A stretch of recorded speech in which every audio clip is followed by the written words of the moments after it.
again, welcome everybody, and again, it's a distinct honor to have you here.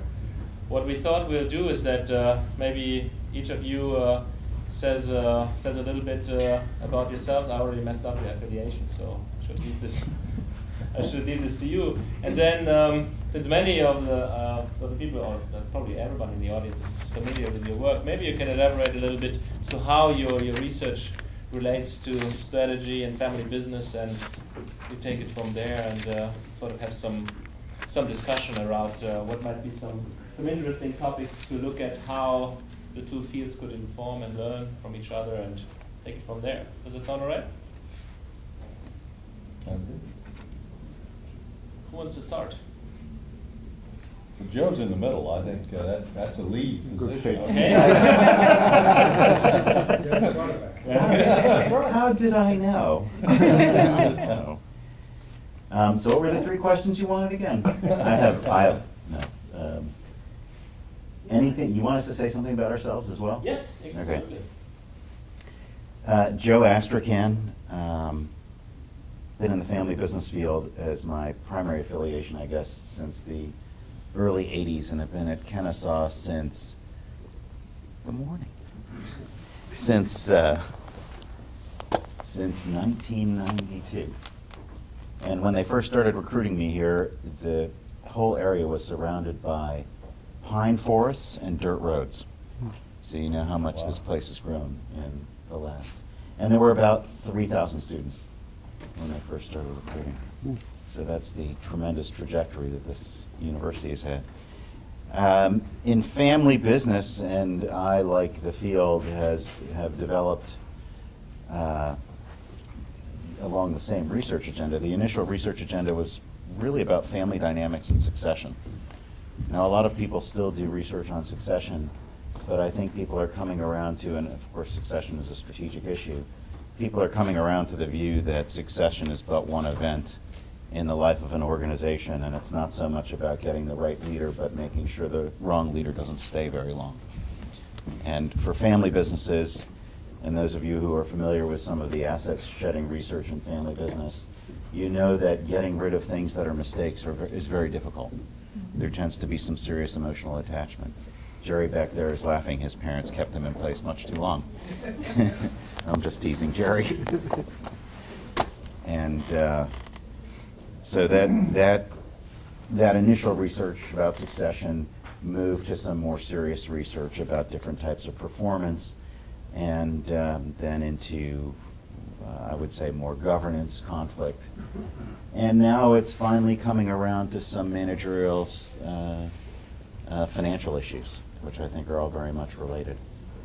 In the last 4 or 5 years, in fact, starting with a class that one of the guys in the room was a student in, George Manners and I, who I teach with, who I have tremendous respect for, he's the guy who parts his hair really well, next to the, over there. On reflection. Thank you, George. And it's great working with George, by the way, because George got his start programming computers when they actually were troubled by insects. So we've started developing and looking at something we call family strategy, which is forget about the business context, but if a family wants to achieve something, whether that's a religious mission or a community mission or educational mission or purely a family-centric mission, how do they go about achieving it, and how do they organize themselves to do that? We've noticed that because there have been a few research streams of families that are together and industrious that do not have what you would call a classic organization, such as in jazz, the Brubeck family or the Marsalis family, such as political families, such as, you get the picture. So that to us is kind of the latest arena that we're moving in, and I think it sits at the intersection of family business and strategy quite well. So having talked for a few minutes, I will, which I don't usually do, I will shut up. I'll pass the baton. To your left or to your right? I'm going to pass it to my left. Okay, very good. Because you're more of a scholar than I am. I wouldn't say that. So I'm actually intimidated to be in this group here, as my dissertation chair is sitting two seats down. So So then he can criticize you. Yeah, that's right, freely. Yeah. But well, I've been in the realm of family business only for 10 years. You know, I kept my boyish good looks on the way. But I'm now. My name is Franz Kellermans. I'm at University of North Carolina, Charlotte, which seems to be the refuge place for Tennessee people. We're now 5 faculty members from Tennessee who work in Charlotte, I just moved there. I'm the Reese Chair there, and it's been a good experience so far, building an entrepreneurship innovation type program there, with also a strong emphasis on family business, obviously. In terms of research, initially Kim was supposed to be here, and we said we'll talk about 2 different things. Kim is sunshine, she talks about the good things, and I, the German, will talk about the negative stuff. However, as she is not here, I can be the jolly German and talk about positive things as well. So, And he studies paradox. So basically, when I mean, obviously Kim is one of my favorite co-authors, and we've worked long together. When we started working on this, our initial work was strongly influenced by Michael Beck and Bill Schultz, who sits in the back row, is not paying attention. But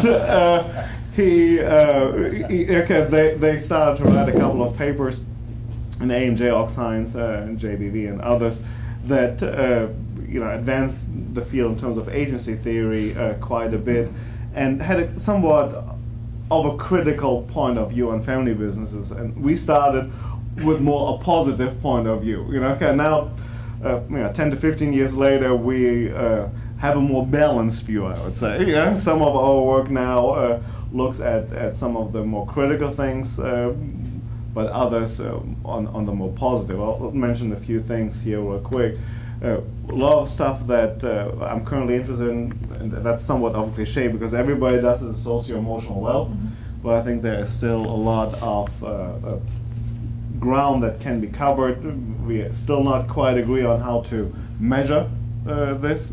So while there have been suggestions about measurement and indirect forms of measurement, that has still to be aired out. Generally speaking, we believe that it's positive, and some of the ways, for instance, a paper with my doctoral student, Kinsey Madison, sits there in the yellow, so it's easy to point out. I told her to dress so that I can point to her. No, it's not true. Yeah, but there's a lucky coincidence.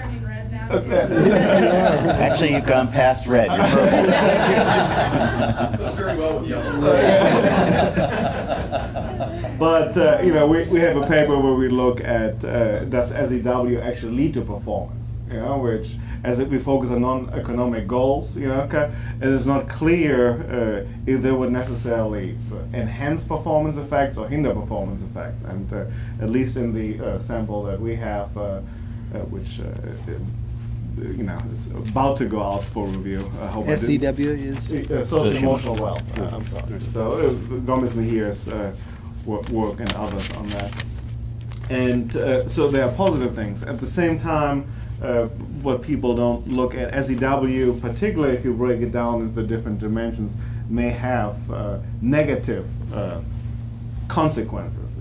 So if the dark side of SEW, if you look at the family as being overbearing, you talk about succession and making sure that certain people are not there too long. Kim and I are trying to coin the phrase the Fredo effect. If you think about the Godfather, and Fredo, the idiot son, basically, was still kept in the business and caused all kinds of trouble just simply by the fact that he was a family member.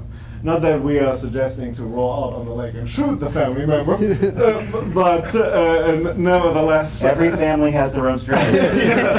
one solution. That kind of the family impediment, so to speak. If family members have negative influences on the business, that needs to be dealt with and further investigated. I'll leave it here and I give to my left here. Okay, thank you. My name is Anja Tuschke. I'm from the University of Munich, and my core research is not in family business. So let me be frank about that. But before I talk about my research, I do have some links to family businesses.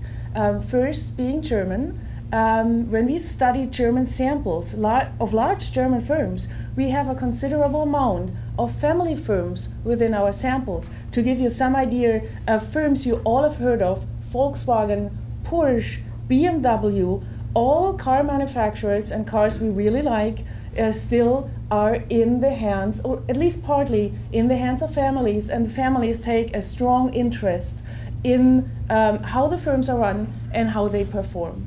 And as a PhD student, I started to become interested in stock option pay that was newly introduced in Germany by, at that time, by Daimler and Deutsche Bank. Actually introduced before it came fully legal by these two firms. I started to do interviews with top managers and directors, and at that point, by chance, I interviewed managers from family firms and from non-family firms without realizing that this would make a huge difference in the answers I would receive with reference to how they assess the effects of stock option pay, whether they plan to adopt it or not. And this sparked my first interest into differences between family firms and non-family firms. And a second link I have is that together with a global company, we are doing a yearly survey on best practices in family firms in Bavaria. And being from the University of Munich, that's kind of my home region. And I'm glad to be part of this survey. And I learned a lot from this service, especially during the financial crisis, how family firms had very different strategies in handling the crisis, had very different corporate cultures than fully publicly listed firms, and had different ways to approach the downsides of the crisis. So my core area, as you will have noticed, is governance. I'm interested in the effects of compensation, also in the effects of compensation gaps, and how the effects differ between family and non-family firms. Board network ties are another core interest of mine, and how they affect how firms are run. And if I had to single out one research project, and I'm sure I will have the chance to talk about more research projects throughout the day, and please stop me because I tend to not stop voluntarily when I talk about research. If I had to single out one project, it's one I'm doing together with Toru Yoshikawa from Singapore Management University. And he has this amazing data set on the adoption of stock option pay of 3,500 Japanese firms, and we know all their board network ties as well. And it's a data set that spans from 1997 to 2002. And actually, I don't know how they managed to collect that many data, but it's about almost half and half family firms and non-family firms. And things that I suspected, looking at a very small German sample of family and non-family firms, we find more support for that, and stronger support for that even in looking at these Japanese firms. And we also collected a couple of other corporate governance mechanisms that were all introduced after 1997, so we know which firms start. We have interviews that help us to tell why they start. We have the board network connections that tell us how they learn about these corporate governance mechanisms, and how they affect strategies and governance choices. So I hand over to you, Mark. Well, I have to say, since I'm on the German side here, I'm actually of German descent from many years ago, so I guess this is truly the German side. Well, as I remember, one of the three of you, Raj or Sanjay or Thorsten, noted, I'm at Texas A&M University, and been there quite a while. I've been in the field for a long time. I won't tell you how long, but I did start when I was 4. So, but I've been a long time. Strategy has been my main field of emphasis for many years in research and writing. But I did, I kind of got pulled into family business, and I say that in a very positive way because I've stayed in, so it isn't since that time. I was invited to work on a paper on resources in family business. In fact, we were talking about it last night. I was talking to Danny at a conference in Alberta, and I was invited to do that, and I worked on it with then now a former PhD student, but a PhD student, David Sermon. And one of the reasons I invited David, just to use an example, is he had formerly been in the banking business, and he had a lot of loans working with family businesses and so forth. So he knew something from the side. He wasn't in a family business, but he knew something from the side about family businesses because of that. And we learned a lot together. I mean, we knew something about resources and resource-based view and managing resources. I mean, look, Jay Barney was at Texas A&M for a lot of years. You can't have Jay Barney at any place and not know about the resource-based view. So he made us all enthusiasts. So we worked on that, and at that time I learned a lot about family businesses. I mean, and I was very impressed to realize how many businesses around the world were family businesses. I mean, the U.S., there actually is a smaller concentration than many other countries, most other countries, and it's still very high. And so I looked at this and said, why haven't I been interested in family businesses? And so I became interested in that and started working and kind of morphed, if you will, again in resources, but looking at social capital of family businesses and of families and how those impinged on each other as operating businesses. And then being in kind of the strategy area and bringing in governance issues, started looking at how family businesses were governed. And we've done some studies examining the ownership of family businesses, and that means external versus family, and the extent to which there, as we've called it, external voices involved in family businesses, and looking then at the impacts on the kinds of strategies they employ, given again the strategy interests, and found some very interesting, I think, relationships and way to understand that, again, not all family businesses are alike. We talk about family businesses, but there are so many unique features of family businesses in terms of percentage ownership, control, and influence, and so forth, that they're highly diverse, as we might guess, but also makes them very interesting to study. And so I've been doing a number of studies, and this is, I'll call it, I now use that as one of my research streams. I have some others, but I also merge them. I'm very interested in international strategy and starting to move into doing some things with Vincenzo, in fact, on kind of the international side of family businesses.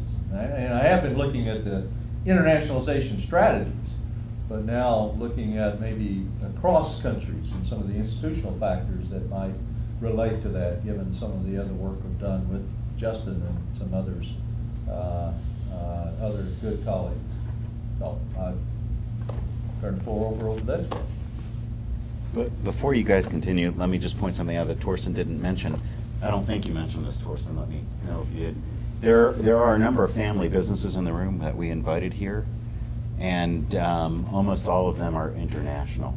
So Carlos Boggio's firm does flooring, mostly hard surface tile. In Colombia is where it started, has connections has a big operation in the United States and some operations in Italy.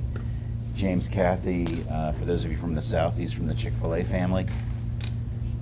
And you're not international yet, although many people from the South who travel We wish that you were.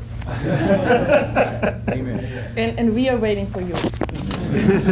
And then Nicholas Buchart from Beaulieu of America, with operations in Canada, Australia, Chile, and then extended family that covers from South Africa, Belgium, France, Germany, you name it. So truly global players.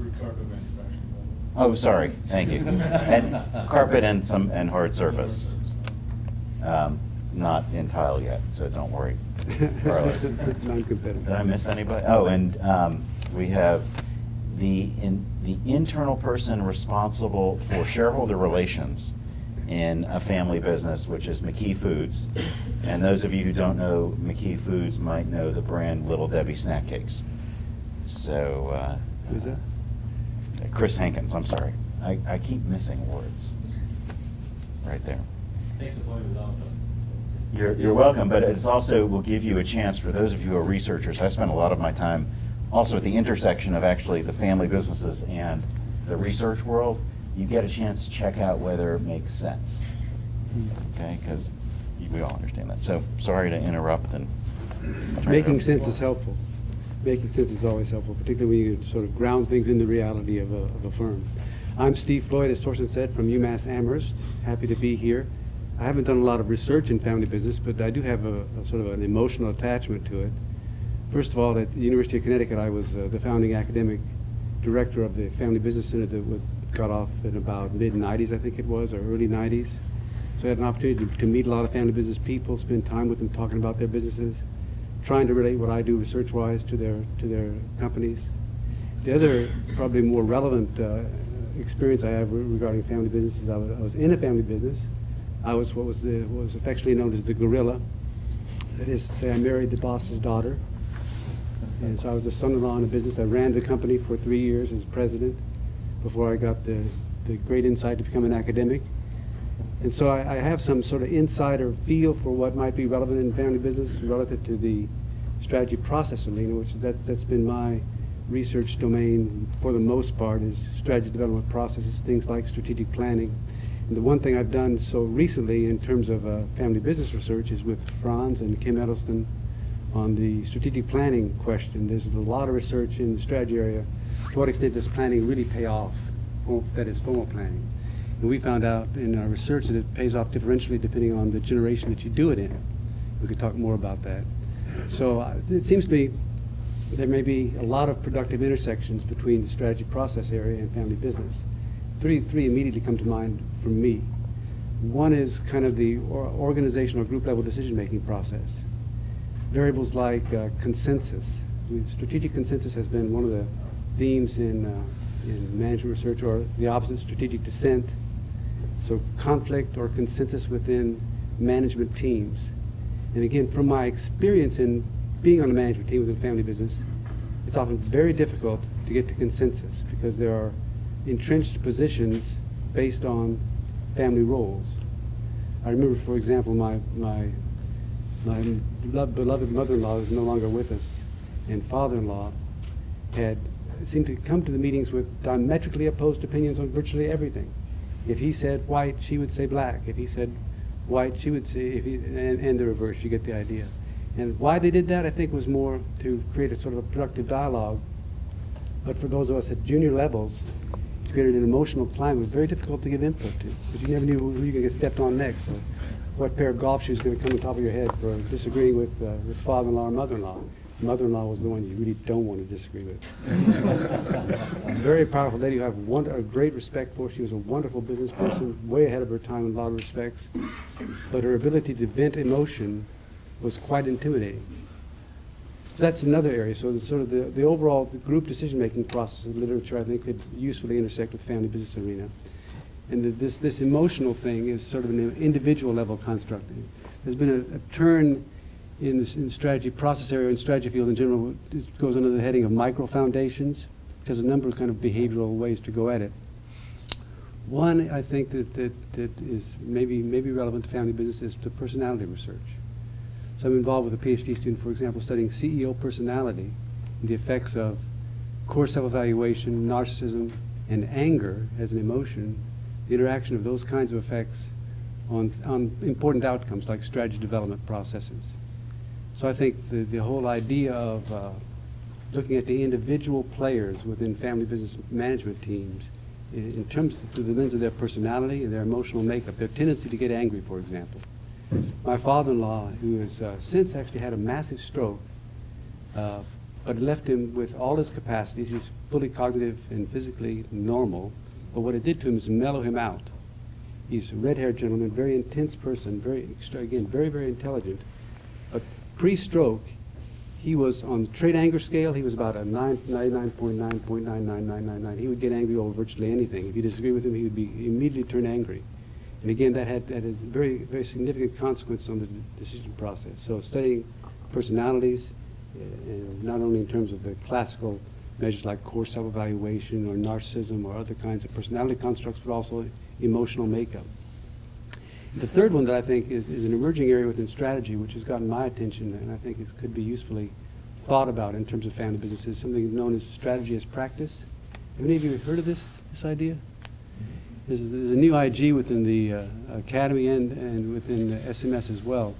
The idea is to think about what people actually do. We talk about processes like decision making at a fairly high level, abstract level. Strategy as practice area is interested in kind of the anthropology of decision making, for example. So just one manifestation of that in my own work is the study of strategy making processes as rituals. So thinking about the process of going away to a strategy, kind of this classical strategy retreat. If you think about that and you know something about ritual theory, you connect the structure of that process immediately to the structure of ritual, for reasons which we could talk about if you're interested in that. And that structure has a very important consequence of what goes on within the decision-making process. And one of the aspects of ritual has to do with the shaman, the priest, or the leader of the liturgy, if you like. I think that connects quite well to the personality, not personality constructs, but the roles that are played within family businesses. It's, in my experience anyway, relatively rare, someone could correct me, for family businesses to employ professional facilitators in the strategy development process. So what are the consequences of that practice? And other practices that may be unique to family businesses, how might those practices affect the decisions and outcomes within the strategy domain?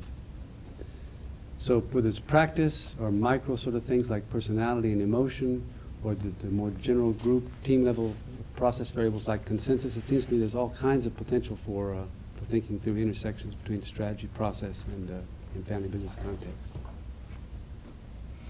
If I may interject, as a matter of fact, since you mentioned strategy as practice in family business, we have one of our colleagues, Matthias Nordquist and Leif Manin, strategy as practice in family business in the first issue of JFBS. Actually, there's an article about that if you want to learn more about it.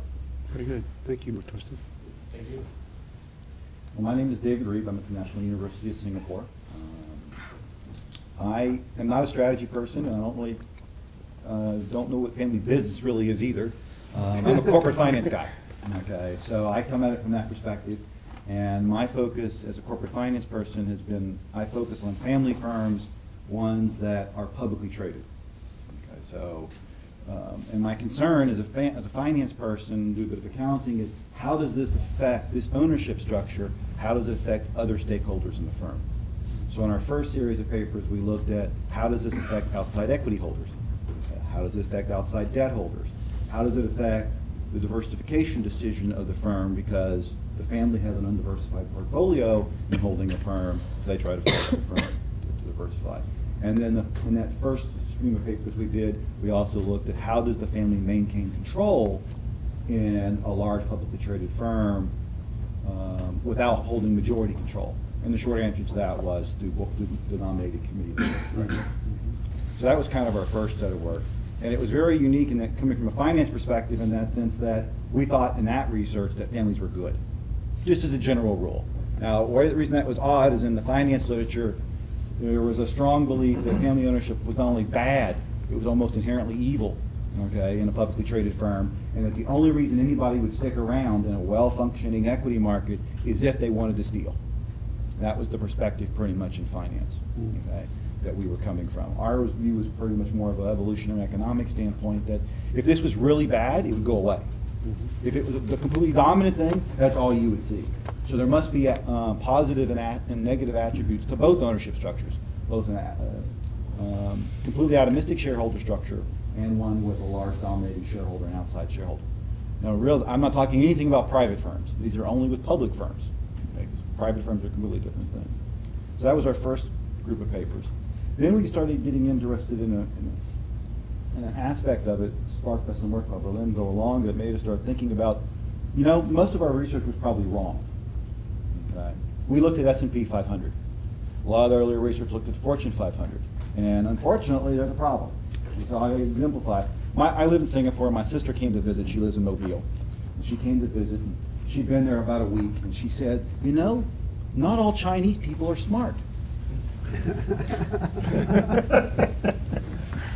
I was kind of dumbfounded by this. You know, I said, well, what do you mean by this? She says, well, there's actually dumb Chinese people here. Yes, they got the full distribution, right? And she says, well, I had never met a dumb Chinese person. The only Chinese people she had ever met were in the US, right? It was the top 1% of the population. So she had only met people, you know, with an IQ of above 130 or so, and thought that represented the group. Okay. It's like, well, we all know it doesn't, right? Okay. Well, to a certain extent, looking at the S&P 500, we were doing the exact same thing, right? These are firms that have been the most successful of the publicly traded firms. They've made it to the S&P 500. They've made it to the Fortune 500. So we started trying to think about a broader sample. I don't think we actually got that right either, but we started looking at a broader sample and collecting data on the Russell 3000. And lo and behold, when we start looking at that data, we found very different things that we thought mattered, like family control mechanisms and so forth, family generation, don't seem to matter nearly as much as family transparency. How transparent is the firm with all their external constituents? Okay. If they're opaque, they tend to steal a lot. If they're transparent, they're really super good stewards. Okay. So it really has both of these type of attributes in there. And then in our most recent stuff, we started thinking, and it was sparked by a conversation at a bar, to be honest, started thinking about insider trading in family firms. Right? You've got a tremendous amount of information that's going to these large concentrated shareholders, right? And these large concentrated shareholders are not one person. Right? It's a family. And there's some family members who are actively involved in the firm, and there's some family members who are pushed to the side, let's say. Okay?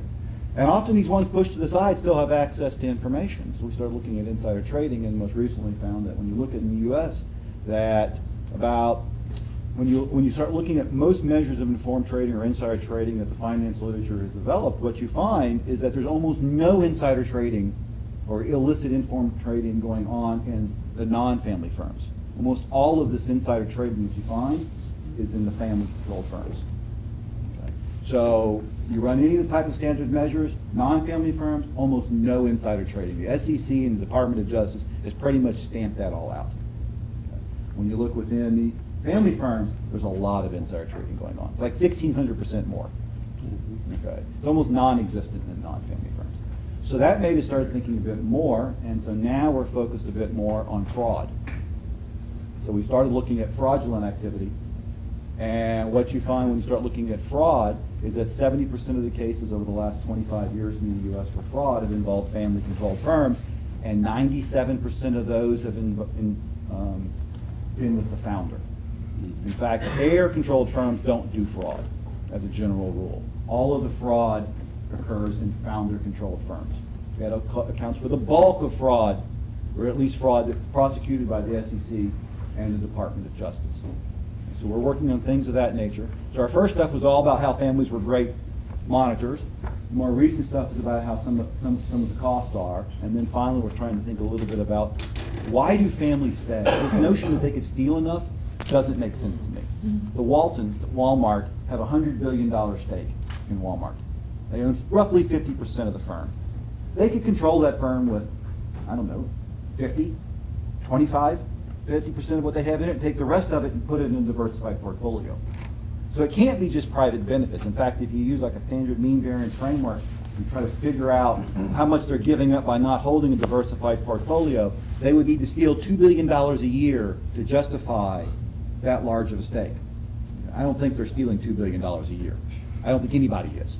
Right? The Regis family, was accused of stealing $2 billion over a lifetime at Adelphia Communications, right? Okay, and that was a big deal. So, and even if you do believe the thievery argument, is difficult to reconcile with why they have such a large stake. Keep a big enough stake to control the firm and diversify the rest of the portfolio, but we don't observe that. So starting to think about what happens, how does a family decide to stay in the firm? What makes them decide to stay in the firm? Okay. It can't be just that they want to be a monitor or they want to do, there must be something else that's intrinsic to the family.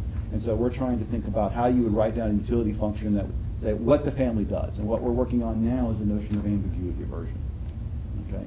And how ambiguity aversion, if you have a utility function that has both risk aversion and ambiguity aversion in it, could that lead to the patterns of ownership that we observe in the U.S.? And that's what we're focused on right now. Fascinating. That's great. Thank you very much.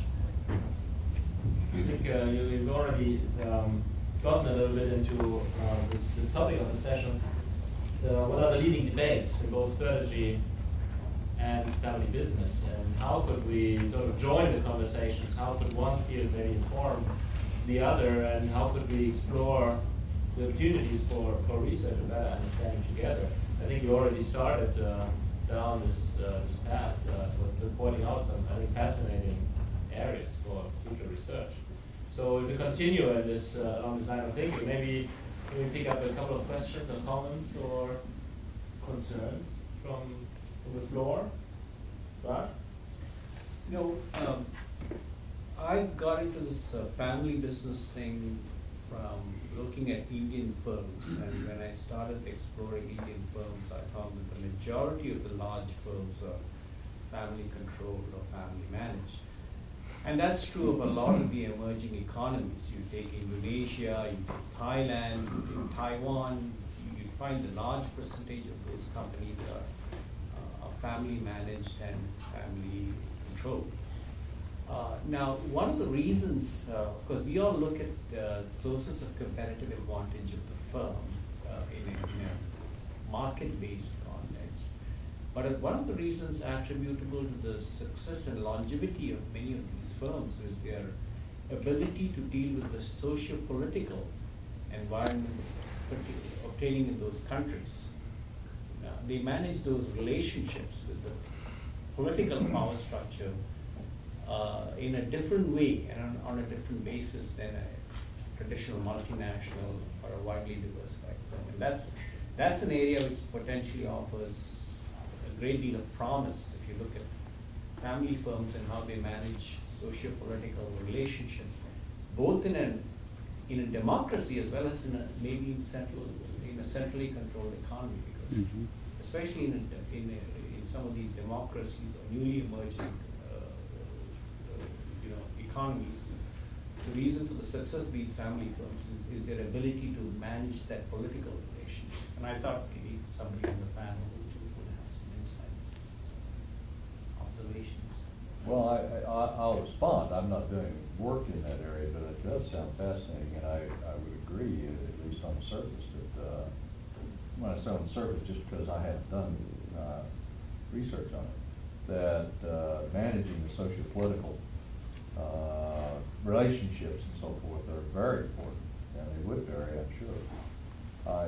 Again, some of my recent research is on institutions I mentioned, but in that process, I ran across some writing of somebody who I've really read quite a bit more on Eleanor Ostrom.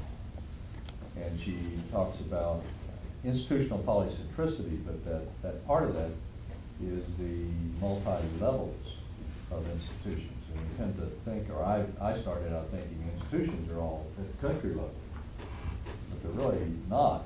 I mean, those are important, there's no doubt that the country institutions are very important, but they go all the way down. If you think about it, let's say in the U.S., I'll use the U.S. since I know it better as we move along, but you've got state level institutions, laws, regulations, and economic policies and so on.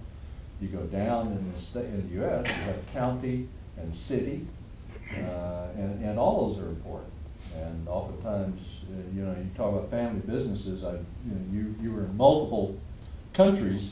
You're dealing with multiple countries institutions when you have to do that, and all the laws and regulations and managing those relationships that Raj notes.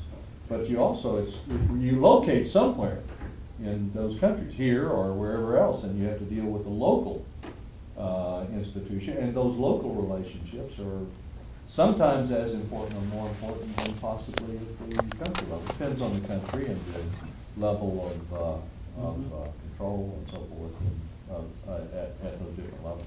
But they're all important. In China, China's a centrally planned economy.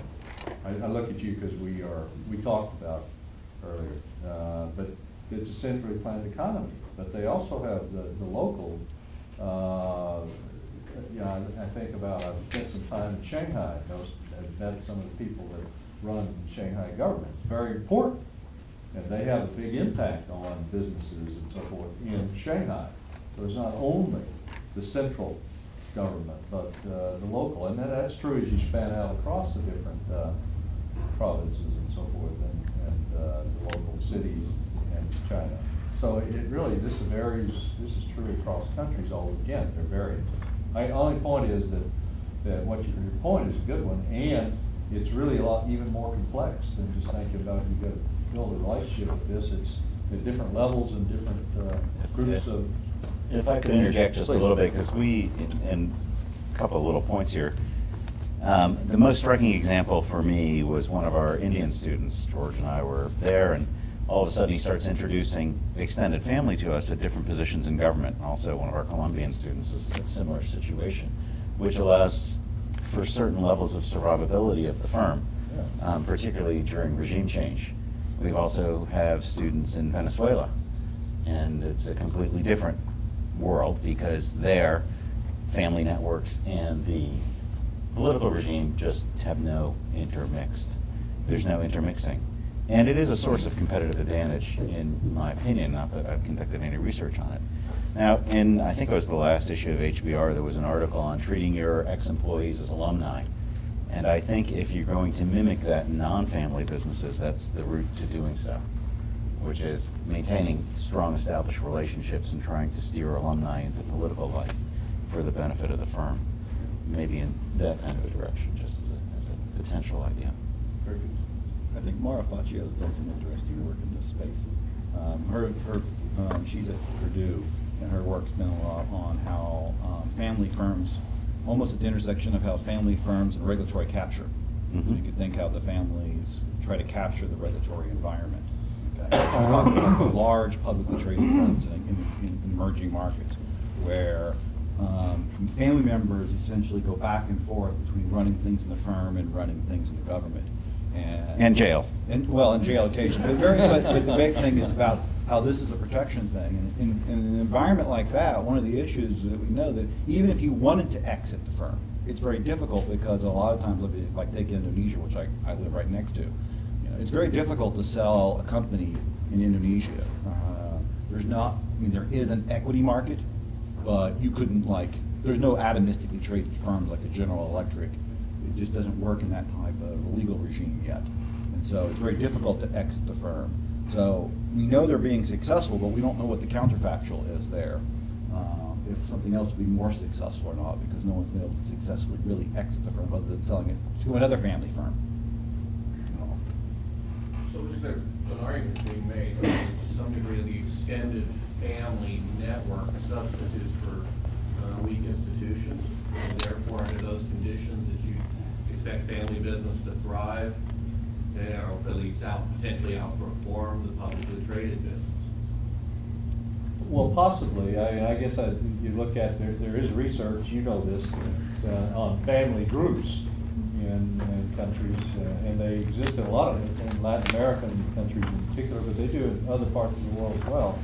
And at least one of the arguments for their success has been that they substitute for some of the weak institutions that they do there. So I think playing that out as you to extended family very possibly, and Joe's points, I think very good. If I may, Now, if I may quickly point to the backside of this story, if you look at more developed countries or firms in more developed countries, if they have strong family ties and focus on family relations, it can become a disadvantage because then they don't co-opt individuals to their boards, for instance, that can provide access to very necessary resources, and they don't get the information they need or other resources which will help with business. So it depends on the context. That's a good point, because some of our work. That would almost argue for different network forms to some degree, different shapes and structures of the networks between the two that would impact performance. I think there's a cost here. Randall Mark has some interesting work on this aspect, where he looks at how families control the regulatory regime, and they're using that to their advantage, but the cost of that is that they're doing it in such a way where they freeze out rising competition. And so what happens is there's not much creative destruction in these economies, and you get a lot of stagnation in these economies. His Canadian disease thesis is very interesting, and of course, if you go back, he will trace ownership networks that are really quite fascinating to study, and I think bring to attention how much power is concentrated within family ownership. Going back to the impact on regulatory, some of the work that I was familiar with, and I was Dr. Bernie and Randall and others, is that the family in developing countries in particular is strongly associated with a high regulatory barrier. Because family, as compared to other forms of enterprise, are able to have a stable political influence because they can make durable commitment across generations. And so their ability to shape the political structure in countries is such that you end up with an appropriation situation where they erect barriers so they can enjoy private benefit from them. And that goes back to some of the things he had developed. But there is that strand of family, regulatory barrier, trade barriers in economic development. That's a fascinating thing to look at. And you could use your kids to marry with Oh, people who are in government. Like in Canada, we have that. Like Japan, too. Married the son of the prime minister, and guess what? A lot of money comes towards the company. I've been all over the place. There's not a country where that doesn't happen. Yeah, but it's amazing. But In the that's U.S., a it happens resource. big The time. family is a resource too. But that's how the Medicis Yes, maintained their power. Yeah. I read a fascinating book about the Rothschild family. Up until 50 years ago, they only married cousins. Mm-hmm. It's pretty recent to concentrate the wealth. And it's trust. Only 50 years ago. Eventually, that has some negative consequences too. You speak from experience? I'm from a very small town. But there's a paper by Russell Crowe from the University of Tennessee and by some of Clay Durrell's colleagues at Ole Miss that looks at how family firms and family firms use lobbying contributions to their advantage. It's not been published yet, and I wish I could recall the results. I just remember that they were very interesting. So there are people here that are looking at those contributions and the effects for their firm performance as well. So people certainly have recognized that that's an important One of the area. issues with the macroeconomic multiple country studies is causality. That it's difficult to know whether the family businesses are driving government corruption or corrupt governments are supporting family businesses malfeasance. So, Randall and I have had discussions on this. I mean, it's a difficult thing to tease up, but suffice it to say that it's kind of a scary juxtaposition of forces. So. And the other thing, Bill mentioned economic development, but the connection was also with levels of education, crime, just all kinds of socioeconomic indicators that were quite terrible. Oh, yeah, and he had some fascinating ones, the ones in education, whether or not we were actually training an engineer or an attorney. Well, the attorneys, of course, be associated with appropriation and eventual destruction of the developing countries. I like that. That's the kind of guys. Yeah. What I'm hearing though is that we talked a lot about family, but we haven't talked about them in a historical context. And there's dynastic effects that are through the literature up and when I started doing this, I started doing family business, I think in '95. And tried to find, Joe knows this, you look through the literature. And most of the literature was actually historical. And it was about the dynasty and dynastic effects. And that's really almost all you saw. documents except for the family business stuff, which is focused on succession. So, but somehow that conversation, what I'm hearing here, is we're kind of circling back to that 9-to-3 conversation, but it hasn't been in our literature. And it raises a very interesting point, just that, I know, some of you, like me, are on Facebook, and there was a map going around on Facebook, which was a dynamic map that looked at the last 2,000 years of the world to see what the country's formats are like. And we all act like our governments and institutions are perpetual in some way, or lasting. But the amount of overlap and disappearing of countries and regimes was enormous, yet at the same time there have been family businesses that have lasted that period of time. So where's the stability, and what's evil and what isn't evil is just kind of a subtext that a little bit bothers me in this. I think, Carlos, you... But I think, from the family business perspective, you want that stability in government, and all those things are constantly changing. So if you have your daughter or your son marry the guy who's in power now, they probably won't be there 5-10 years from now, but you do want your family business. And what role does your brother-in-law have in the government in Colombia? But,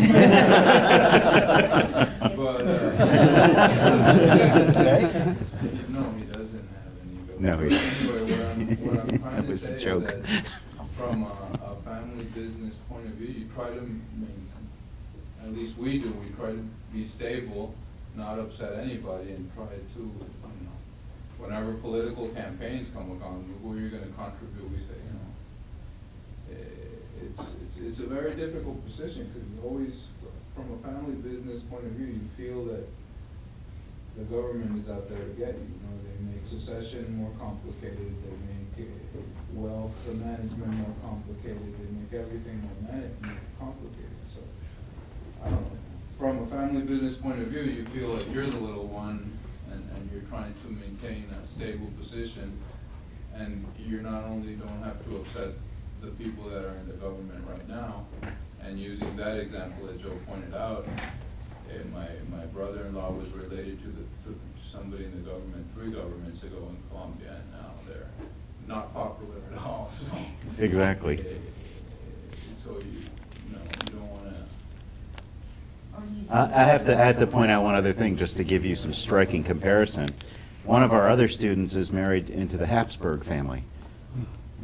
And, you think, oh, well, they had government institutions under control, but they're just one family now. It's not, with all due respect to Randall Moore, there's not inherent evil. It's just not there. There's a lot of people who are very afraid, who set up structures to protect themselves. And you have, in a lot of founders, the narcissism combined with paranoia, which creates a very interesting dynamic, for those of you who are schooled in that. Please. Shift it back a little bit. I think in order, and I'm relatively barely in the family business, however, do we know what families are trying to maximize? Do we really understand? It's hard to do strategy and really think through strategy and do strategy research if we don't actually, we make a simplifying assumption. Public companies are going to maximize shareholder wealth. We may not be right on that, but it works as a simplifying assumption, and it's let us go a long ways down paths. And we look at we try to look at the exceptions where they're not doing that and other things. What are family, and part of the problem is I don't think any family is exactly trying to maximize the same thing. No, you get a lot of diversity. I mean, as somebody mentioned earlier, socio-emotional wealth. That certainly is a new concept. For us, not maybe new to families, but it's a new concept for trying to understand why families do what they do. There have been some research to show that they're not trying many times to maximize the financial wealth, but there are other factors that play into that have something to do with family. And it could be different in different families, I suspect. But I don't know that we have the mechanism to know exactly how those things fit together. Obviously, I would think the financial wealth plays some role in driving or motivating the family to do what they do, but it's a lot more complex and many other factors play in. And what I would like to add is that we often tend to say the family, like we used to say the shareholders. Yeah. And we have totally different ownership groups with total different interests, what we know by now. And when you look at a family, it depends on your personal stake in the company, your personal interest in the company, maybe your perspective to become a manager in that company or not. And I mean, many, many other factors that come into play. And I don't think from the case studies I've done and from the interviews I've conducted, I never managed to find the family with a common interest. Well, one sort of at least stereotypical differentiation is generational differences. I mean, the founding generation wants to preserve the wealth. The succeeding generation wants to grow the wealth. Well, in fact, you know, again, David and I were on a panel at another university, and before the SMS conference on but we were on the family business panel in the international, and part of that was a discussion of some of the meta-analyses of the studies that have been done on the family businesses. And again, that you get into the problems of the definitions, as you say. But one of the things they noted, as I recall, that they find a strong but small positive effect for the founder-driven family business or family-led. But then as they go to the successors, they don't find a relationship to the financial side. Again, that probably can be explained in a variety of ways, but that's just, these are meta-analyses of multiple studies that are done. So it does suggest that they can change over time. Again, this is trying to put them all together, and then you get problems of definition and other things. I think we have to take those with a grain of caution, though. Okay.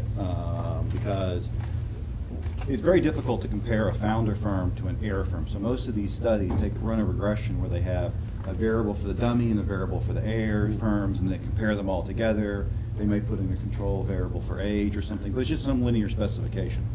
The problem with that is that's not the right counterfactual. Right? Let's say we're going to look at R&D as a good example. Let's ignore other performance. So you take a founder-controlled firm, they're typically going to be young, right? They're going to be in a newer industry on average, and so they're going to be doing a lot more. Young firms in their life cycle do a lot more R&D, whereas a founder firm that's 75 or 100 years old, by definition, is in a different part of their life cycle, and they're going to be doing different types of R&D on average. So the proper way to do it, and we don't all do this as a whole, but the proper way we should be doing is we should take founder firms, compare them to other young firms, then take heir firms, compare them to other similar age firms and similar industry firms, and then take that difference in difference to see if there's action and effect going on. Our linear specifications like that are very difficult, and I'm guilty of that myself. And then you also have some survivor bias issues, because the way the studies are done, that founder firms are already institutionalized, whereas the heir firms, you could hit them just after succession. Yes. Right. And then you don't get the ones that have already been in business for 25 years as founder firms. And the founder firms that we look at tend to be, for especially like like my own stuff where we did the stuff on S&P 500. How do you get to the S&P 500 and be a founder? Absolutely. You've got to be like super duper A ball successful, right? You are not the normal founder, right? I mean, even a normal successful founder can take his firm public, right? And makes the Russell 3000 is very different than one that makes the S&P 500, the Fortune 500, right? One way of getting around the problem is and that was Isabel's insight, is to look at those firms and compare founders who were there without family and founders that were there with family, and compare those two.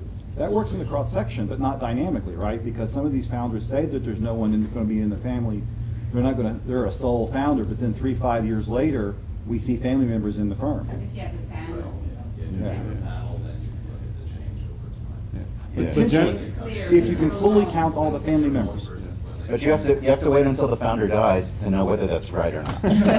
Well, we were with a founder of a very successful software company 2 weeks ago, George and I, and he had, up until that point, with his non-family CEO, said he was never going to have a family business. And during our meeting, he started talking about how impressed he was with his daughter and how maybe she could take care of her. And it will become a family Right. for the time being. But if you had him in the panel for the last 15 years, you would never have had that. No, but if his daughter came in and the business declined in performance, there you go.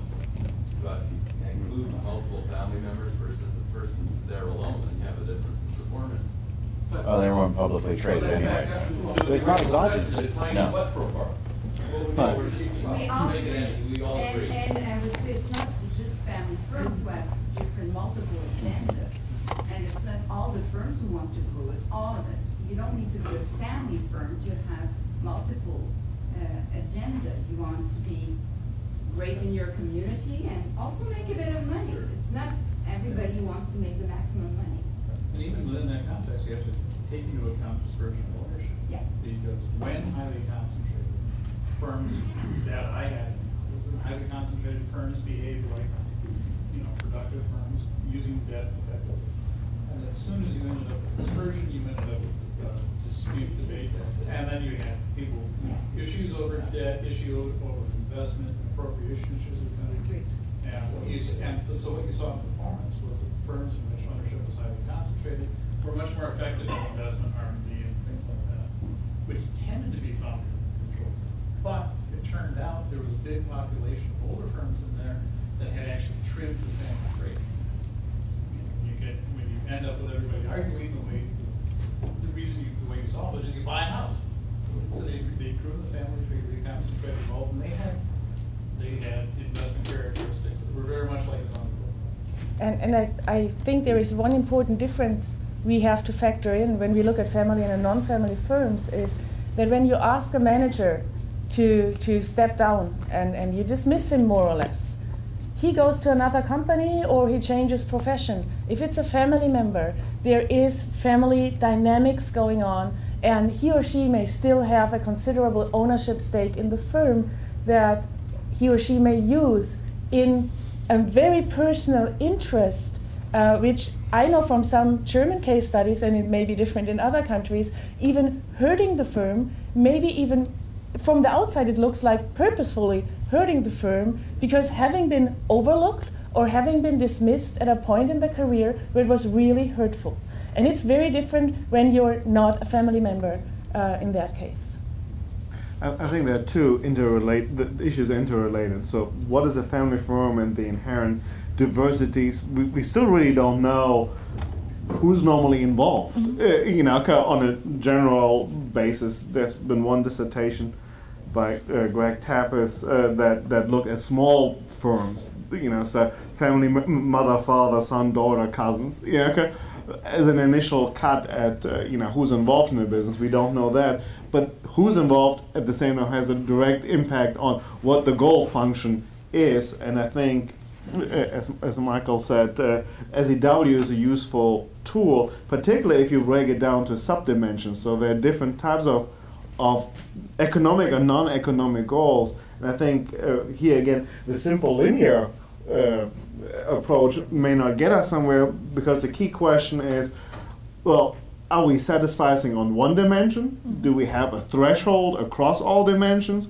Or can they even compensate? So if I have a stellar reputation, but I'm flatlining in all the other dimensions, will that be just as good as if I'm average on all whatever the dimensions would be? So I think that's an important next step of once we tackle the measurement of all those dimensions that we need to find out. Can someone educate me to the underlying theory here? What is the underlying theoretical basis? I hear all about really empirical data being thrown around, but what is the underlying theory? Agency theory. Agency theory? Ownership theory. Sorry? Agency theory. Yeah. Ownership theory. We don't have a good theory of the family firm. Right. Oh, theory. Social emotional well-being.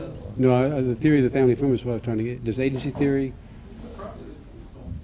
I use agency theory. I'm not quite sure if that's it tells you some things, but not much. Behavioral agency theory? Yeah.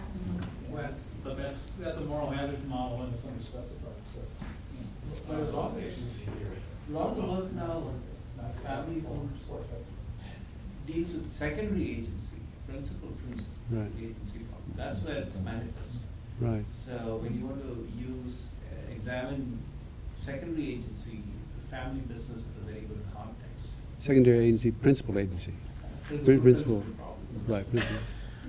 And that's come out of a lot of the work in Asian economies. That's shareholder conflict. Yeah. We're just giving a new name to something old.